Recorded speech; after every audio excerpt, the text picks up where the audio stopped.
I say they, but I won't say they, this event has shut down most of the Western and the rest of the world in terms of paralyzing it, both economically and financially.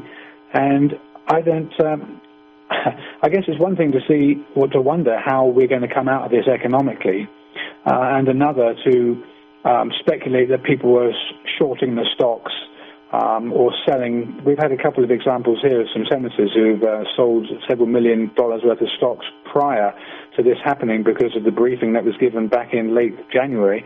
The chairman of the Senate Intelligence Committee, Richard Burr, the morning before he gave a talk and a week before announcing it to the public, he one morning sold 1.7 million.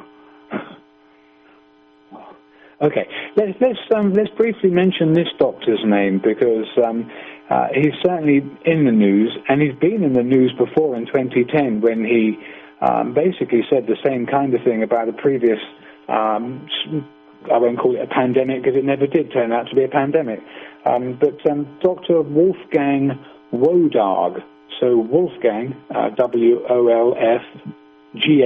Wolfgang, and his last name is Wodarg, W-O-D-A-R-G. Would you like to speak a little bit to Wolfgang, his background, or we can get into the statistics that he highlights that at this point in time really basically flat out refuse to believe that this is anything exceptional.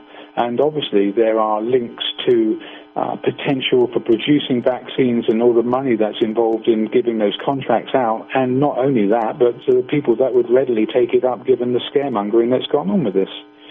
John Ioannidis is another very well-known professor who has analyzed other statistical disease situations, and he is suggesting that this might be history's greatest evidence fiasco. If that happens, though, considering the ruining the economy of the world, no one is going to be able to admit that.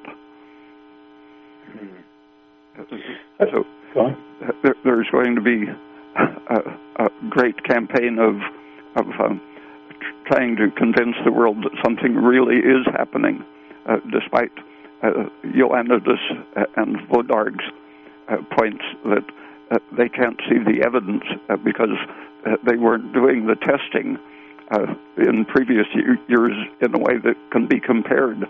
And the testing, creating many new testing kits, it's very useful and can be used to help to control the virus. But when you look at its application in China, first it looked like 2.7% of those infected were dying. But as they produced huge amounts of the test kits and were testing very large numbers of people, the mortality rate per infection decreased to 0.6% was the most recent one I saw.